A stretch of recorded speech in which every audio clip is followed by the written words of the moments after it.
नमस्कार दोस्तों। भारत आंसुओं का देश नहीं, हम अपने दर्द को दबाते हैं। हम आंसू नहीं बहाते। गलतियां होती हैं, सबसे होती हैं, लेकिन उन्हें सुधारा जाता है, अच्छा किया जाता है, रचनात्मक सकारात्मक करने की कोशिश होती है। कुछ काम हो जाते हैं, कुछ होने में वक्त लगता है, लेकिन आंसू नहीं बहाए जाते। मैंने तमाम तकलीफ झेली, तमाम दर्द आए, लेकिन आंसू नहीं बहाए। जी हां, यही शब्द थे श्रीमती इंदिरा गांधी के 15 अगस्त 1982 को लाल किले से दिए गए भाषण से। उन्होंने कहा था, हम आंसू नहीं बहाते हैं। इतिहास में तमाम सारे लोगों ने देश के लिए तमाम शहीद हो गए, तमाम घायल हुए, तमाम अपना बहुत कुछ खो बैठे, लेकिन आंसू नहीं बहाए। क्योंकि आंसू बहाते तो सब उसी में रह जाते और आगे काम नहीं हो पाता। इसलिए आंसू नहीं, काम कर। यही संदेश दिया था श्रीमती इंदिरा गांधी ने। और उन्होंने अपने जीवन का वृत्तांत बताया कि कैसे उन्होंने मां को खोया बचपन, अपने पिता को खोया और फिर अपने बेटे को खोया। आप सोचिए, उनके जाने के बाद में दूसरा बेटा खोया। तो वो श्रीमती इंदिरा गांधी थी, इसीलिए उन्हें आयरन लेडी कहते थे। खुद अटल बिहारी वाजपेयी ने कहा है कि जिस वक्त संजय गांधी का निधन हो गया, वो लोग गए वहां संवेदना व्यक्त कर। इंदिरा जी ने देखा कि हम लोग हैं, उन्होंने किनारे ले गई हम विपक्ष के नेताओं और बोली, हमें आपसे बात करनी है, देश के अंदर यह समस्या है, इसका समाधान निकालना। खुद कहने लगे अटल बिहारी वाजपेयी, क्या महिला है, यहां भी देश के लिए सोच रही है। जी हां, वही अटल बिहारी वाजपेयी कह रहे थे जिन्हें आपातकाल के अंदर जेल में डाला गया। अब आप समझ लीजिए। लेकिन आज भारत की संसद में, लोकसभा में उन्हीं इंदिरा गांधी के लिए निंदा प्रस्ताव पास किया जा रहा है। उन्हीं इंदिरा गांधी के लिए तमाम तरह के लज्जा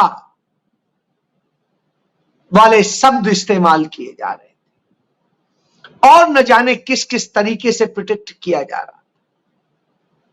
लेकिन विपक्ष आज चुनौती भी दे रहा था और विपक्ष ने कहा, आप भाजपा का एजेंडा चला रहे हैं, मिस्टर स्पीकर, आप भाजपा का एजेंडा चला रहे हैं।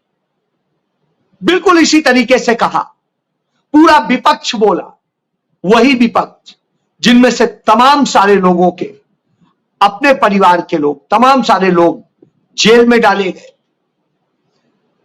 संघी इतने जेल में नहीं थे। नरेंद्र मोदी अपनी भेष बदल के भाग गए थे, कहीं सरदार बने थे, कहीं ईसाई बन गए थे।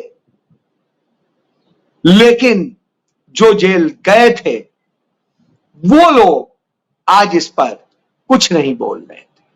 वो कह रहे थे कि एजेंडा आप चला। तो आप समझिए, बहरहाल आज स्थिति यह है कि विपक्ष ने और नेता प्रतिपक्ष ने श्री नरेंद्र मोदी को मजबूर कर दिया था।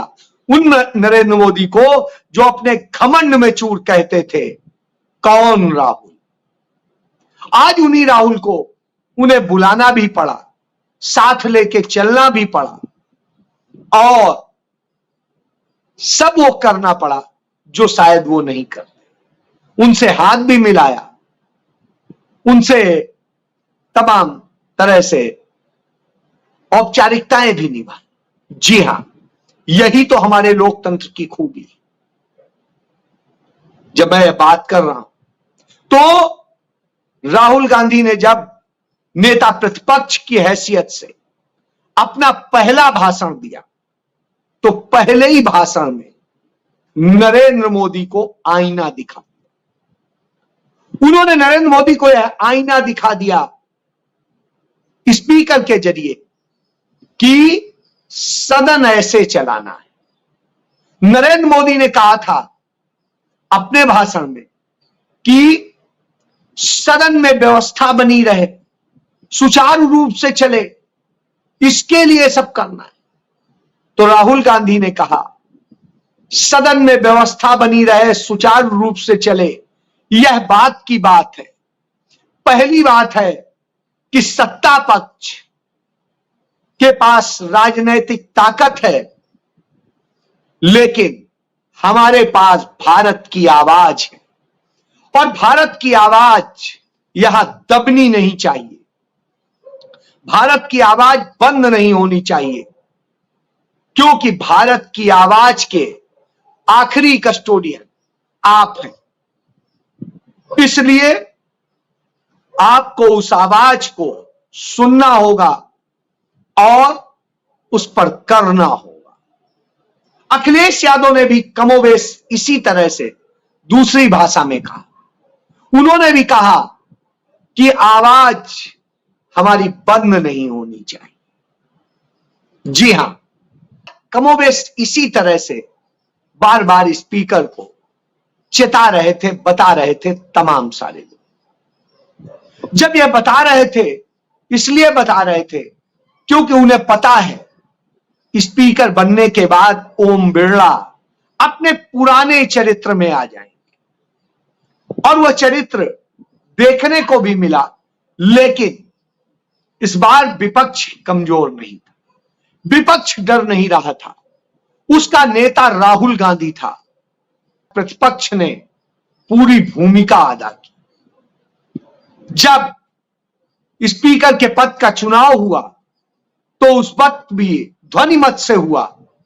विपक्ष ने यह नहीं किया कि वहां पर वोटिंग कराने को कहते।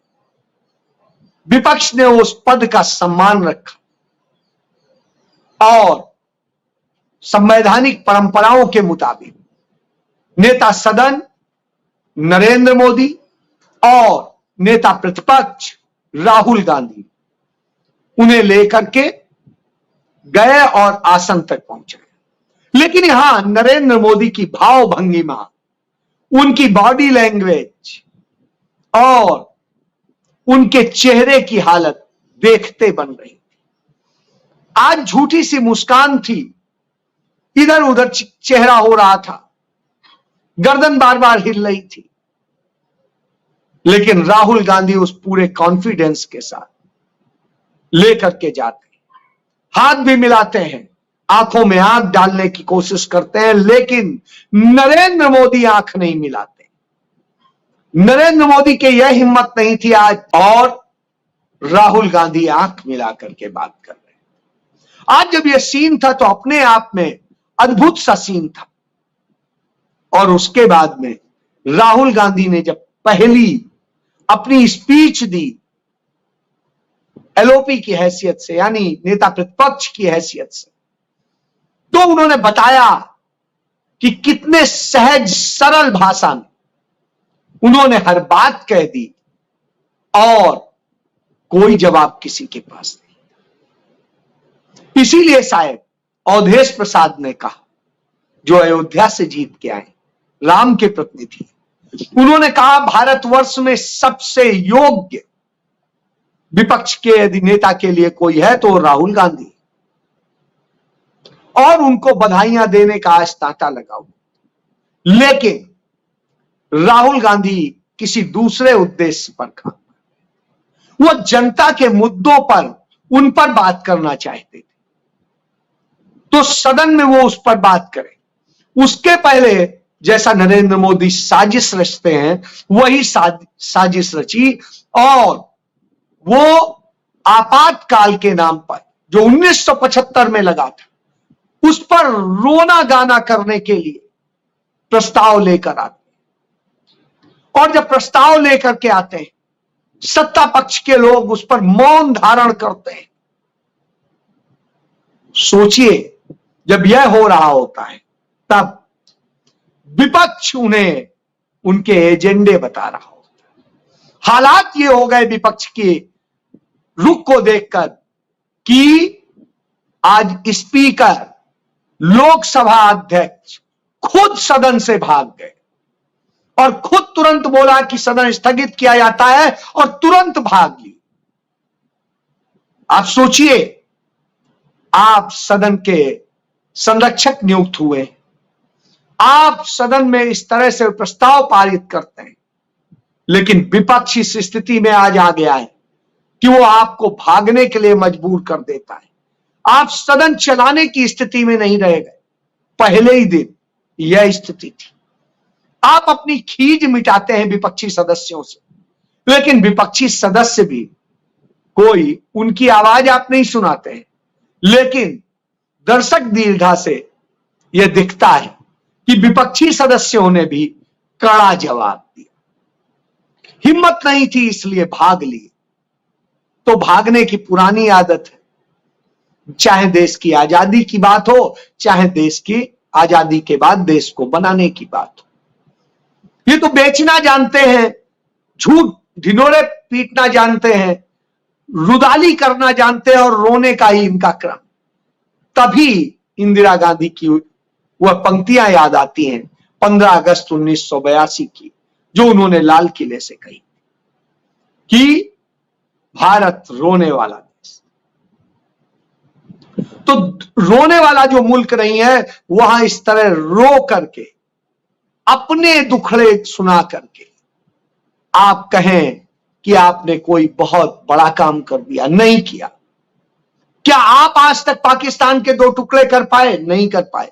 क्या आप चीन से, जो चीन ने हमारी जमीनें कब्जा कर ली, वो छुड़ा पाए? नहीं छुड़ा पाए। बोल भी नहीं पाए, चीन का चा नहीं बोल पाए। इंदिरा गांधी ने चीन के 2 से छीन करके सिक्किम को भारत में मिला लिया था,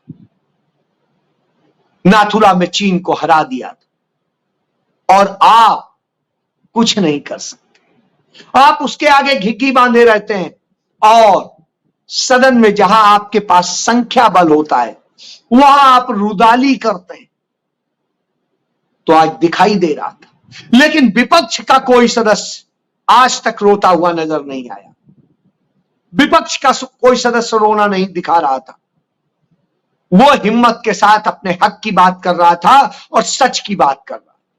चूंकि पहला दिन था लोकसभा अध्यक्ष चुने जाने के बाद, तो उस स्थिति में बधाइयों का सिलसिला रहा। उसने औपचारिकताएं निभाई, उसने वो शिष्टाचार निभाया, लेकिन आपके अंदर वह भी शिष्टाचार नहीं है। यह आपने साबित कर दिया। आपने साबित कर दिया कि आप छोटी सोच रखते हो, और वह छोटी सोच दिखाई दे गई आपके इस प्रस्ताव।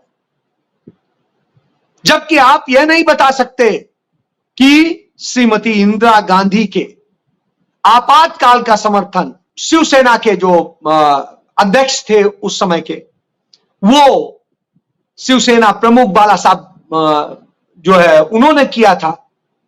और उसके अलावा जो है इसका समर्थन उन सारे लोगों ने किया था जो लोग गांधीवाद से जुड़े थे, चाहे विनोबा भावे हो, चाहे भाऊराव देवरस हैं जो आरएसएस के प्रमुख थे, और तो बाला साहब ठाकरे थे, उन्होंने समर्थन किया था, सीपीआई ने समर्थन किया था। तो समर्थन करने वालों की भी लिस्ट थी। कुछ लोग विरोध में थे, तो बहुत बड़ी संख्या समर्थन में भी थी। इस आपातकाल की स्थिति क्यों लगी, क्या हुआ, यह मैं कल बता चुका हूं। लेकिन आज यह बताता हूं कि आज राहुल गांधी के इस भाषण में एलओपी की हैसियत से आने पर आज एक डर दिखाई दिया, एक वह महत्व दिखाई दिया कि जो पिछले 10 साल से विपक्ष के पास नेता प्रतिपक्ष नहीं था, उसके कारण आप जो मनमानी करते थे, तो अब वो मनमानियों पर लगाम लगेगी, उसकी पूरी तैयारी है। और उसके लिए जो है सारा विपक्ष मिल करके काम कर रहा है। मिल करके काम कर रहे हैं वो सारे लोग जो एक साथ इसी बात को लेके अखिलेश यादव ने कहा कि राहुल गांधी को बड़ी जिम्मेदारी मिली है और अब वो सारे विपक्ष को एक साथ लेकर चले, यही हम अपेक्षा करते हैं। निश्चित रूप से उन्होंने सही कहा। यही वजह है कि आप देखिए राहुल गांधी ने अपने साथ अखिलेश यादव को बैठाया है, अवधेश प्रसाद को बैठाया है और के सुरेश को बैठाया। इसके अलावा उन्होंने टीआर बालू को बैठाया है। तो इससे यह समझा जा सकता है कि सबको साथ ले चलने की भावना स्पष्ट नजर आ रही। और अब जब विपक्ष एक साथ बैठा होता है तो नरेंद्र मोदी और भारतीय जनता पार्टी के लोगों को डर लगने लगता है। वही डर था जिस कारण से यह प्रस्ताव पास करते ही और उसके बाद में तुरंत भाग खड़े हुए, वो आवाज विपक्ष की नहीं सुन पा रहे थे और सदन स्थगित करके भाग खड़े हुए स्पीकर और पूरी भारतीय जनता पार्टी की टीम जो इतनी बड़ी संख्या में है, वो एनडीए की टीम जो इतनी बड़ी संख्या में है, वो भाग खड़ी हुई क्योंकि इंडिया जवाब दे रहा था कि एजेंडे मत चलाइए, क्योंकि जिन पे चर्चा होनी चाहिए थी उन पर चर्चा आपने होने नहीं दी, स्थगित करके भाग तो। लेकिन अब कल बचने वाले नहीं, कल इन मुद्दों पर ही घिरेंगे और इन मुद्दों पर ही चर्चा होगी, बहस हो, और नहीं तो सदन नहीं चलेगा। यह भी सत्य है। जय